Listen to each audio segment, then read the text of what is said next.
Es preocupante saber que México es la cuna de la inseguridad, la corrupción y la injusticia. Así lo aclama Iván Garzón Vallejo en el 2009. ¿Qué queda de la relación filosofía política en un mundo en el que, sea como consecuencia del final de la metafísica, sea como afirmación de la democracia, no se puede ya pensar que la política en términos de la verdad? Así lo aclama Gianni Battino. Lo que sucede con las ciencias del hombre sucede con las ciencias de la vida social, y muy particularmente con la política, con la economía y con las finanzas. No hay quien no tenga su plan para salvar el tesoro público, no hay quien no se crea preparado para reformar la sociedad sobre bases mucho más justas, sirviéndose solamente de su infalible raciocinio individual. No hay, sobre todo, que se rehúse a teorizar en manera de gobierno, quien no se crea capaz de ser un gran estadista. El conocimiento proviene del método científico experimental. En nuestros días, la crisis del positivismo metodológico no ha resuelto el problema del estudio del conocimiento político, y en los ámbitos académicos aún sigue latente la cuestión de si se pueden estudiar con certeza y objetividad los asuntos políticos y sociales.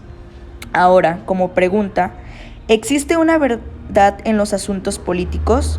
Un caso que lo aclama en la filosofía política ante la teoría de la superioridad de la raza aria, así lo declama el profesor Rafael en 1996. Escribe que la filosofía tiene dos funciones primordiales: la aclaración de conceptos y la valoración de las creencias. Así, el papel de la filosofía política consiste en buscar una justificación racional de los diferentes problemas planteados en la sociedad. Esto lo hace por medio de dos criterios, el de la coherencia lógica y el de la concordancia con los hechos. Así, el filósofo político se vale de una interpretación lógica de los presupuestos de una teoría política y los confronta con datos empíricos que a su vez extrae de la realidad. Rafael, en 1996, considera que la filosofía política y las demás ramas de la filosofía práctica tienen como finalidad establecer cuestiones sociales. Así las cosas y una forma de gobierno posibilita la participación de los seres humanos en los asuntos políticos. Es evidente que ahí hay un aspecto importante y muy digno de aprobación por parte del politólogo.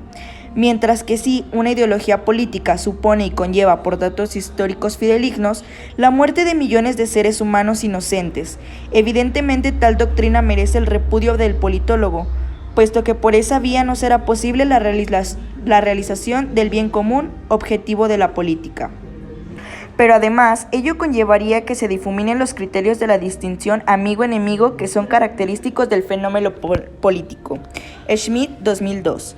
Nadie ha podido demostrar que es científicamente mejor una forma determinada de gobierno o una determinada forma de participación política. En consideración al objeto y a la dinámica de las sociedades humanas, se trata de una tarea imposible, pero sí tenemos buenas razones para asumir que la democracia es la mejor forma de gobierno para este tiempo histórico, o por lo menos la menos imperfecta de ellas. El hombre es un ser político por naturaleza. La comunidad política, en la forma que asuma históricamente, le ofrece aspectos al ser humano que éste no es capaz de procurarse por sí mismo. Es mejor una forma de gobierno justa que en el que depositó la tiranía, la libertad, y es más coherente con la dignidad humana, que es la esclavitud, entre otros. El politólogo, el analista político o el científico social es capaz de percibir tales principios, pues a partir del conocimiento de los fenómenos políticos, éste emplea su razón para el conocimiento de la realidad. Es momento de hablar de las injusticias, la corrupción y la inseguridad en México. La corrupción no es algo nuevo, pero ahora parece que se presenta como un mal endémico de la democracia liberal y de su estructuración en los partidos políticos tradicionales. Por ello, la lucha contra la corrupción se ha convertido en muchos países el eje central de la disputa política y electoral. Lo señala así Fariñas Dulce en el 2018. En el régimen capitalista, el capital tiene el poder económico para convertir lo público en lo privado, como también para pervertir lo público, lo que verdaderamente puede llamarse corrupción. Es cierto que el narcotráfico tiene pactos con el gobierno. Tal es el caso de Gilberto García Mena, alias El June. Este se considera el santo patrono del narcotráfico. Según el testimonio del Junior, llegó a San Fernando con $10,000 para ofrecer pagos a policías militares y oficiales de la Marina y proponerles que trabajara para ellos. Los sobornos incluyeron gente de la prensa y la radio. Al alcalde no necesitaba pagarle, ya que habíamos financiado su campaña, señaló ante el jurado el Junior en 2008. Y hablando de las injusticias, otro caso es en mayo de 1999.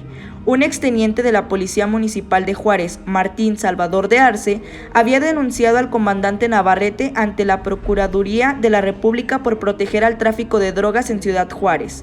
De Arce fue amenazado de muerte por presentar su testimonio y la PGR se negó entonces a proporcionar información acerca de este cargo que hasta donde se conoce nunca se indagó. Entre los policías judiciales de Chihuahua y la Policía Municipal de Ciudad Juárez se filtraban los motivos del lobo, la red de protección a asesinos y violadores, narcotraficantes y secuestradores, una industria delincuencial muy lucrativa. Una persona cercana al exgobernador Francisco Barrio Terrazas pudo repetir en plan de anonimato el peligroso secreto a voces en Ciudad Juárez. Detrás de los asesinos de mujeres hay una mafia con la que no hay que meterse. Esta es la verdad. Y arroja los cuerpos de las víctimas en la vía pública para chantajear al gobierno o presionarlo.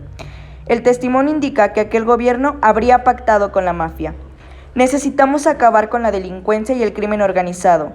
Para la Ley de Seguridad Nacional, el crimen organizado constituye una amenaza a la seguridad nacional. León, 2019. Sin embargo, de acuerdo con la Ley Federal contra la Delincuencia Organizada, la política para enfrentarlo es la responsabilidad del Ministerio Público de la Federación a través de la PGR. Un punto importante que quiero destacar es el de la extradición. En mi punto de vista, estoy en desacuerdo con este tratado. Aunque ha facilitado la captura de los grandes capos, se me hace absurdo.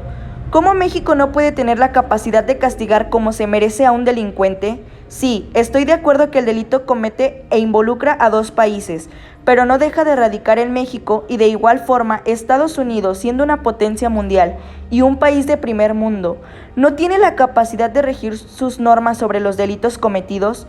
¿Por qué mandar a un país a que castiguen a sus delincuentes, siendo el país donde abunda la corrupción, la inseguridad y las injusticias, y no ejerce la ley como se debe? Aparte, no estoy de acuerdo con el artículo 8 de la Ley de la Reglamentaria Constitucional, donde explica que no se podrá extraditar a la persona que cometa delitos políticos. ¿Por qué no? Deberían de pagar como todos, porque todos somos iguales y ellos también están infiltrados en el delito. Tanto políticos como el pueblo somos iguales, todos debemos pagar. Y para concluir, estoy muy decepcionada sobre cómo se abordan los temas para impartir la justicia cuando se trata de los casos relacionados con el narcotráfico.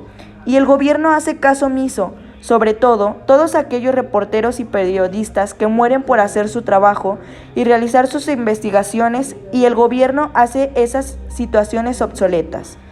Un ejemplo muy viral fue el caso de Marisela Escobedo. El peregrinar de Marisela Escobedo inició en agosto del 2008 cuando su hija Marisol Rubí Fairé Escobedo fue violentamente asesinada en Ciudad Juárez, Chihuahua.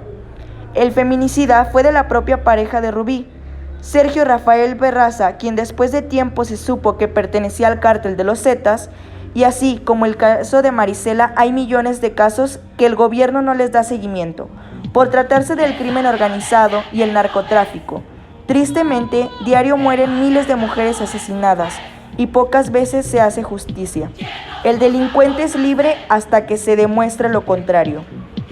Inocente hasta que se demuestre lo contrario. ¿Qué es la presunción de inocencia? Es preferible dejar impune el delito de un culpable a condenar a un inocente. Así lo declara Ulpiano en el 2000 a.C. Ahora, lo que nos corresponde hacer como la generación del futuro que somos y futuros politólogos, nuestro deber es hacer a la perspectiva de estar estudiando las ciencias políticas, poder hacer reflexión en lo que estamos fallando como sociedad, en cómo podemos combatir todos estos hallazgos de injusticia. Nos están matando y nadie hace nada. Tenemos una labor muy fuerte, pero teniendo estudios y conocimientos, podemos lograr hasta lo que parece imposible. Así que estoy dispuesta a que vuelva la generación Renos, donde realmente existía la justicia. Este momento tan delicado, donde además nuestro país tiene múltiples necesidades, debe ser para ustedes un reto que fortalezca su carácter, que les permita ser mejores, que les permita vencer todos los obstáculos para formarse como mujeres y hombres de bien, y a partir de ahí, como juristas y como abogados de excelencia y juzgar el bien en la vida.